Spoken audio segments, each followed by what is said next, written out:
Tulah pertama, air menjadi darah. Berfirmanlah Tuhan kepada Musa, Firaun berkeras hati, ia tidak mau melepaskan bangsa itu. Pergilah kepada Firaun pada waktu pagi, ketika ia keluar ke sungai.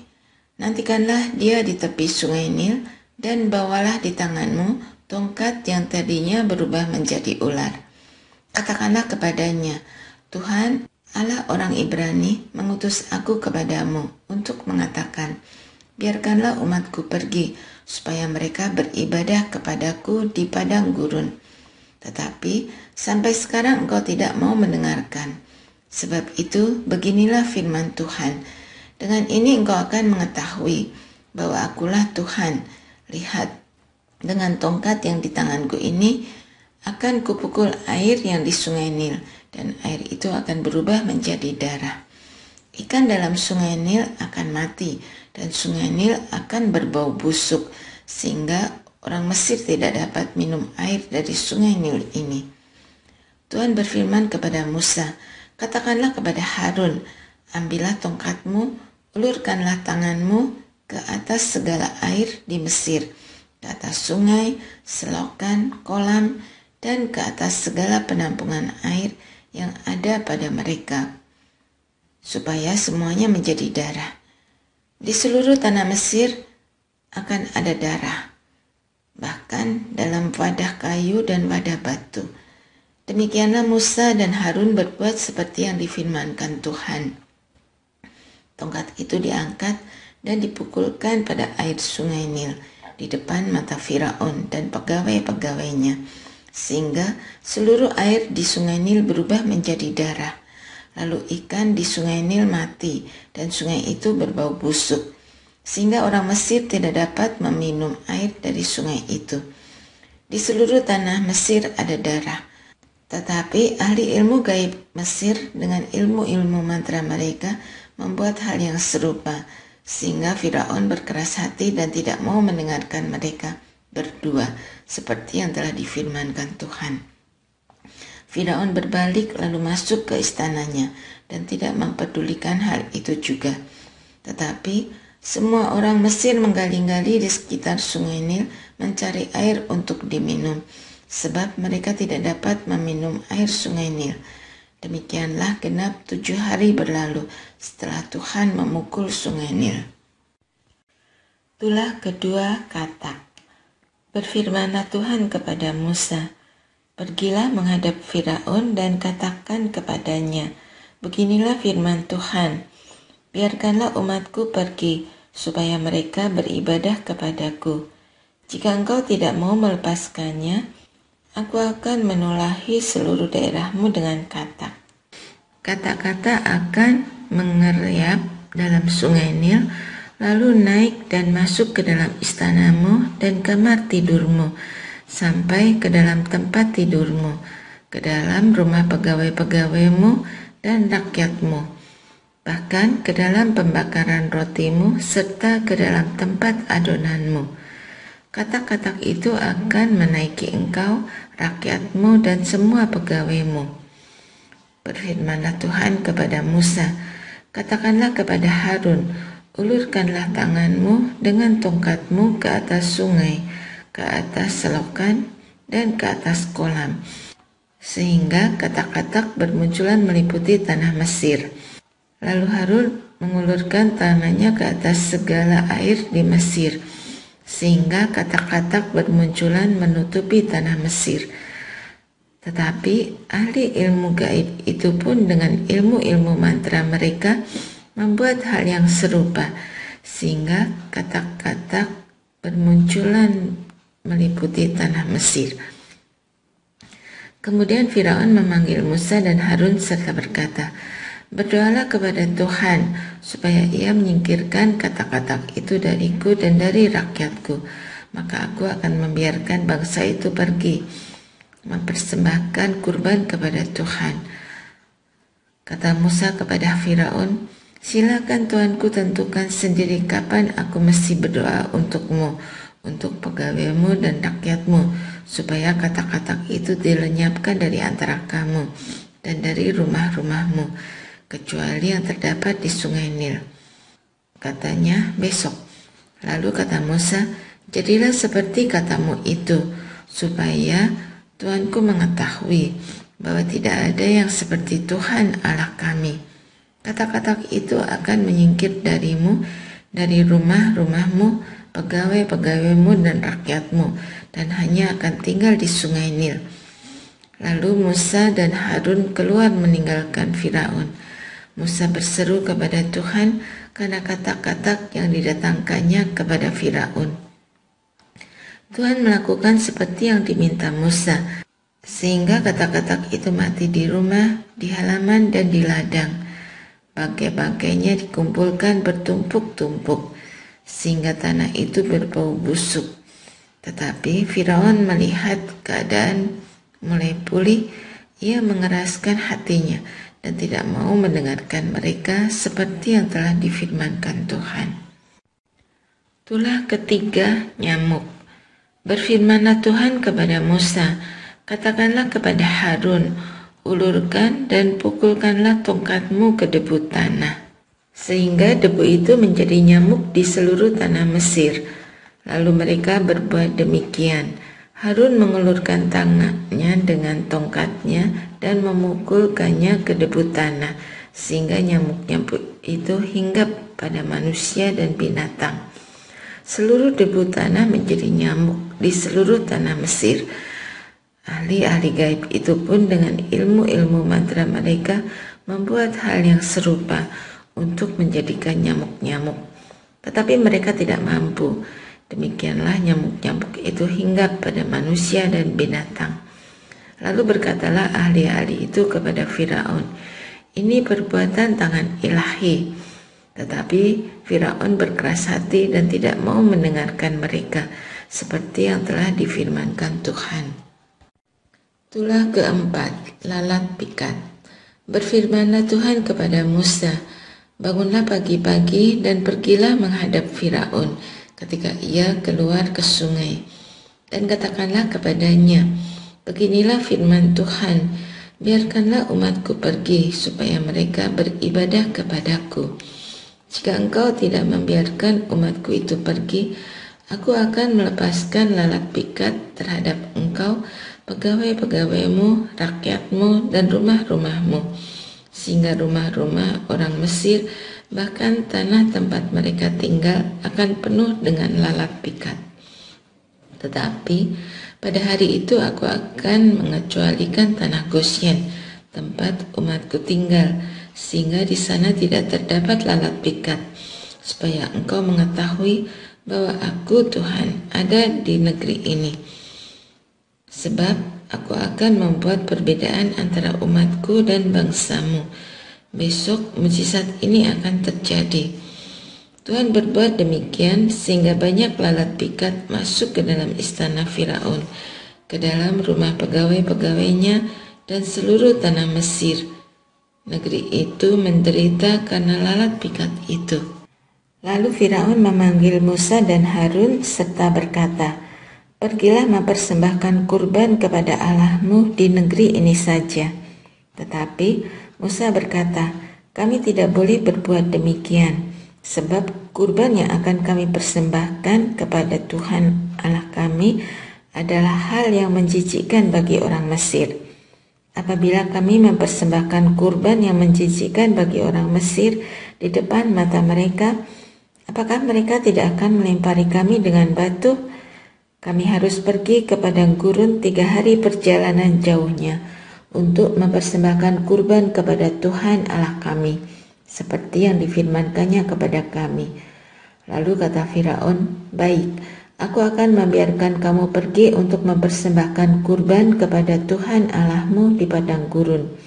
Hanya saja, janganlah pergi terlalu jauh, berdoalah untuk aku. Lalu kata Musa, sekarang aku minta diri dari hadapan Tuanku dan berdoa kepada Tuhan, supaya besok lalat pikat itu menyingkir dari Firaun, dari pegawai-pegawai dan rakyatnya. Hanya saja, janganlah Firaun berlaku curang lagi dengan tidak membiarkan bangsa itu pergi untuk mempersembahkan kurban kepada Tuhan. Sesudah itu keluarlah Musa dari hadapan Firaun dan berdoa kepada Tuhan. Tuhan melakukan seperti yang diminta Musa, sehingga lalat pikat itu menyingkir dari Firaun, dari pegawai-pegawai dan rakyatnya. Seekor pun tidak ada yang tersisa. Tetapi kali ini pun Firaun tetap mengeraskan hatinya dan tidak membiarkan bangsa itu pergi. Tulah kelima, penyakit sampar pada ternak.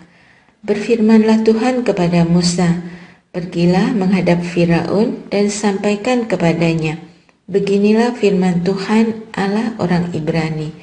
Biarkanlah umatku pergi, supaya mereka beribadah kepadaku.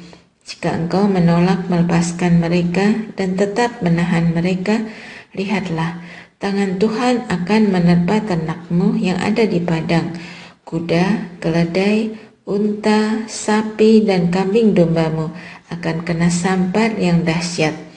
Dalam hal ini, Tuhan akan membuat perbedaan antara ternak orang Israel dan ternak orang Mesir, sehingga tidak seekor pun akan mati dari segala ternak orang Israel." Selanjutnya, Tuhan menentukan waktunya. Firman-Nya, besok Tuhan akan melaksanakannya di negeri ini.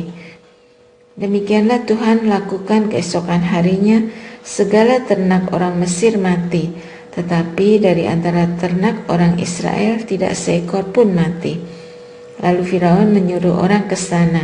Ternyata dari antara ternak orang Israel tidak seekor pun mati. Tetapi Firaun tetap berkeras hati dan tidak mau membiarkan bangsa itu pergi. Tulah keenam, bisul-bisul. Berfirmanlah Tuhan kepada Musa dan Harun, "Ambillah jelaga segenggam penuh dari tempat peleburan." Musa harus menghamburkannya ke udara di hadapan Firaun. Jelaga itu akan menjadi debu meliputi seluruh tanah Mesir, dan debu itu akan menjadi bisul-bisul yang pecah pada manusia dan binatang. Lalu mereka mengambil jelaga dari tempat peleburan dan menghadap Firaun. Kemudian Musa menghamburkannya ke udara, sehingga debu itu menjadi bisul-bisul yang pecah pada manusia dan binatang. Ahli-ahli ilmu gaib itu tidak sanggup bertahan menghadapi Musa oleh karena bisul-bisul itu, sebab mereka pun kena bisul-bisul sama seperti semua orang Mesir. Tetapi Tuhan mengeraskan hati Firaun sehingga ia tidak mendengarkan mereka, seperti yang telah difirmankan Tuhan kepada Musa.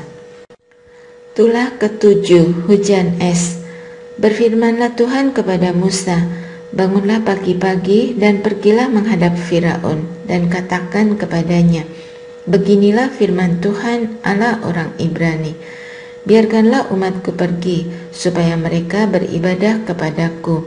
Sebab kali ini aku akan melepas segala tulahku terhadap engkau sendiri, terhadap pegawai-pegawaimu dan rakyatmu, supaya engkau mengetahui bahwa tidak ada seperti aku di seluruh bumi. Bukankah sudah lama aku dapat melayangkan tanganku untuk membunuh engkau dan rakyatmu dengan sampar, sehingga engkau terhapus dari muka bumi? Tetapi aku membiarkan engkau hidup dengan maksud untuk memperlihatkan kekuatanku kepadamu, supaya namaku dimasyhurkan di seluruh bumi. Engkau masih saja menghalang-halangi umatku dan tidak membiarkan mereka pergi. Sesungguhnya besok kira-kira waktu ini aku akan menurunkan hujan es yang sangat dahsyat, yang belum pernah terjadi di Mesir sejak berdirinya Mesir sampai saat ini. Oleh sebab itu, perintahkanlah supaya ternakmu dan segala milikmu di padang dibawa ke tempat yang aman. Sebab semua orang dan segala hewan yang ada di padang dan tidak kembali berkumpul di rumah akan mati ditimpa oleh hujan es." Lalu pegawai-pegawai Firaun yang takut kepada firman Tuhan memerintahkan agar hamba-hambanya serta ternaknya lari ke rumah. Tetapi mereka yang tidak menghiraukan firman Tuhan membiarkan hamba-hambanya serta ternaknya di padang. Berfirmanlah Tuhan kepada Musa, "Ulurkanlah tanganmu ke langit, supaya hujan es turun di seluruh tanah Mesir, menimpa manusia, binatang, dan tumbuh-tumbuhan padang di tanah Mesir. Ketika Musa mengulurkan tongkatnya ke langit, Tuhan melepas guruh serta hujan es, dan apapun menyambar ke bumi. Tuhan menurunkan hujan es meliputi tanah Mesir. Hujan es turun disertai kilat yang menyambar-nyambar. Luar biasa dahsyatnya. Belum pernah terjadi demikian di seluruh negeri Mesir sejak mereka menjadi suatu bangsa. Hujan es itu membinasakan segala sesuatu yang ada di padang di seluruh tanah Mesir, dari manusia sampai binatang. Segala tumbuh-tumbuhan di padang dibinasakan oleh hujan itu, dan segala pohon di padang ditumbangkannya. Hanya di tanah Goshen, tempat kediaman orang Israel, hujan es tidak turun. Lalu Firaun menyuruh memanggil Musa dan Harun serta berkata kepada mereka, "Aku telah berdosa kali ini. Tuhan memang benar, tetapi aku dan rakyatkulah yang bersalah. Berdoalah kepada Tuhan, cukuplah sudah guruh yang sangat dahsyat dan hujan es itu. Aku akan membiarkan kamu pergi, tidak usah kamu tinggal lebih lama lagi." Lalu berkatalah Musa kepadanya, "Sekeluarnya aku dari kota ini, aku akan merentangkan tanganku kepada Tuhan. Guruh akan berhenti dan hujan es tidak akan turun lagi, supaya engkau mengetahui bahwa bumi adalah milik Tuhan. Tetapi aku tahu bahwa engkau dan para pegawaimu belum takut kepada Tuhan Allah." Ketika itu tanaman rami dan jelai dihancurkan, sebab jelai sedang berbulir dan rami sedang berbunga. Tetapi gandum dan sekoi tidak dihancurkan, sebab belum tiba musimnya. Lalu keluarlah Musa dari kota itu, dari hadapan Firaun. Ia merentangkan tangannya kepada Tuhan, sehingga guruh serta hujan es berhenti, dan hujan tidak tercurah lagi ke bumi. Tetapi ketika Firaun melihat hujan, guruh serta hujan es telah berhenti, ia tetap berbuat dosa dan mengeraskan hatinya. Demikian pula pegawai-pegawainya. Firaun tetap berkeras hati sehingga ia tidak membiarkan orang Israel pergi, seperti yang telah difirmankan Tuhan dengan perantaraan Musa. Tulah ke-8, belalang. Berfirmanlah Tuhan kepada Musa, "Pergilah menghadap Firaun, sebab aku telah mengeraskan hatinya dan hati para pegawainya, supaya aku memperlihatkan mujizat-mujizatku di antara mereka, dan supaya engkau dapat menceritakan kepada anak cucumu bagaimana aku telah mempermainkan orang Mesir, dan apa mujizat-mujizat yang kubuat di antara mereka, supaya kamu mengetahui bahwa akulah Tuhan." Lalu Musa dan Harun pergi menghadap Firaun dan berkata kepadanya, "Beginilah firman Tuhan Allah orang Ibrani, berapa lama lagi engkau menolak untuk merendahkan dirimu di hadapanku? Lepaskanlah umatku supaya mereka beribadah kepadaku, sebab jika engkau tidak mau melepaskan umatku, besok aku akan mendatangkan belalang ke wilayahmu. Belalang itu akan menutupi permukaan bumi, sehingga orang tidak dapat melihat tanah. Belalang itu akan memakan habis sisa yang terluput, yang masih tertinggal bagimu dari hujan es itu. Bahkan akan memakan habis segala pohonmu yang tumbuh di padang. Belalang itu akan memenuhi rumahmu, rumah semua pegawaimu, rumah semua orang Mesir, seperti yang belum pernah dilihat oleh bapamu dan nenek moyangmu sejak mereka lahir ke bumi sampai hari ini." Lalu Musa berbalik dan keluar meninggalkan Firaun. Sesudah itu berkatalah para pegawai Firaun kepadanya, "Berapa lama lagi orang ini akan menjadi jerat bagi kita? Lepaskanlah orang-orang itu supaya mereka beribadah kepada Tuhan Allah mereka. Belumkah Tuanku insaf bahwa Mesir pasti akan binasa?" Lalu Musa dan Harun dibawa kembali kepada Firaun. Kata Firaun kepada mereka, "Pergilah, beribadahlah kepada Tuhan Allahmu." "Tetapi siapa saja yang akan pergi?" Jawab Musa, Kami hendak pergi dengan orang yang muda dan yang tua, dengan anak-anak kami yang laki-laki dan perempuan, dengan kambing domba dan kawanan lembu kami, sebab kami harus mengadakan perayaan untuk Tuhan." Tetapi Firaun berkata kepada mereka, "Biarlah Tuhan menyertai kamu kalau aku melepaskan kamu dengan anak-anakmu. Jelaslah, kamu berniat jahat. Tidak, kamu boleh pergi, tetapi hanya yang lelaki saja, dan beribadahlah kepada Tuhan, sebab itulah yang kamu inginkan." Lalu mereka diusir dari hadapan Firaun. Berfirmanlah Tuhan kepada Musa, "Ulurkanlah tanganmu atas tanah Mesir untuk mendatangkan belalang. Maka belalang akan datang meliputi tanah Mesir dan memakan habis segala tumbuh-tumbuhan di tanah, semua yang tersisa dari hujan es itu." Lalu Musa mengulurkan tongkatnya atas tanah Mesir, dan Tuhan mendatangkan angin timur melintasi negeri itu sepanjang hari dan sepanjang malam. Menjelang pagi, angin timur itu telah membawa belalang. Datanglah belalang meliputi seluruh tanah Mesir, sungguh sangat banyak, dan hinggap di seluruh wilayah Mesir. Sebelumnya tidak pernah ada belalang sedemikian banyaknya, dan sesudahnya pun tidak akan terjadi lagi yang demikian. Belalang menutupi seluruh muka bumi, sehingga negeri itu kelihatan gelap. Belalang memakan habis segala tumbuh-tumbuhan di tanah dan segala buah-buahan pada pohon-pohon yang tersisa dari hujan es itu, sehingga tidak tersisa lagi yang hijau pada pohon atau pada tumbuh-tumbuhan di padang di seluruh tanah Mesir. Firaun segera memanggil Musa dan Harun serta berkata, "Aku telah berbuat dosa terhadap Tuhan Allahmu dan terhadap kamu. Oleh sebab itu, ampunilah dosaku sekali ini lagi dan berdoalah kepada Tuhan Allahmu itu, supaya setidaknya bahaya maut ini disingkirkannya dariku." Lalu Musa keluar meninggalkan Firaun dan berdoa kepada Tuhan. Tuhan pun mengubah angin timur itu menjadi angin barat yang sangat kencang, yang membawa dan mencampakkan belalang itu ke dalam laut Teberau. Tidak ada satu belalang pun yang tersisa di seluruh wilayah Mesir. Tetapi Tuhan mengeraskan hati Firaun, sehingga ia tidak mau melepaskan orang Israel. Tulah ke-9, gelap gulita. Berfirmanlah Tuhan kepada Musa, "Ulurkanlah tanganmu ke langit, supaya kegelapan meliputi tanah Mesir, sehingga kegelapan itu sangat terasa." Lalu Musa mengulurkan tangannya ke langit, dan gelap gulita meliputi seluruh tanah Mesir selama 3 hari.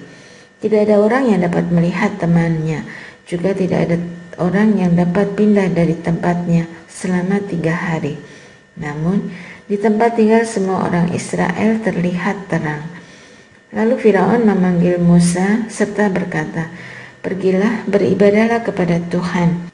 Hanya saja kambing dombamu dan kawanan lembumu harus ditinggalkan. Anak-anakmu boleh ikut bersamamu." Tetapi Musa berkata, "Seharusnya engkau memberikan kurban sembelihan dan kurban bakaran kepada kami, supaya kami menyediakannya untuk Tuhan Allah kami. Ternak kami pun harus ikut bersama kami, dan satu kaki pun tidak akan tertinggal, sebab kami harus mengambil dari ternak itu untuk beribadah kepada Tuhan Allah kami. Kami tidak tahu dengan ternak mana kami harus beribadah kepada Tuhan sebelum kami sampai di sana." Tetapi Tuhan mengeraskan hati Firaun, sehingga ia tidak mau melepaskan mereka. Lalu Firaun berkata kepadanya, "Enyahlah dari hadapanku, awas, jangan melihat mukaku lagi, sebab pada waktu engkau melihat mukaku, engkau akan mati." Kemudian Musa berkata, "Tepat seperti yang kau ucapkan, aku tak akan melihat mukamu lagi." Tulah ke-10, anak sulung mati, orang Israel keluar dari Mesir. Pada tengah malam, Tuhan membunuh tiap-tiap anak sulung di tanah Mesir, mulai dari anak sulung Firaun yang duduk di tahtanya sampai anak sulung orang tawanan yang ada dalam liang tahanan, dan juga setiap anak sulung hewan. Lalu bangunlah Firaun pada malam itu bersama semua pegawainya dan semua orang Mesir. Terdengarlah teriakan keras di Mesir, sebab tidak ada rumah yang tanpa orang mati. Pada malam itu juga ia memanggil Musa dan Harun, katanya, "Pergi, keluarlah dari antara bangsaku, kamu dan semua orang Israel. Pergilah, beribadahlah kepada Tuhan seperti katamu itu. Bawalah juga kambing dombamu dan kawanan lembumu, seperti katamu itu, dan pergilah, mintalah juga berkat bagiku." Orang Mesir juga mendesak bangsa itu untuk pergi dengan segera dari negeri itu, sebab kata mereka, "Jangan sampai kami semua mati."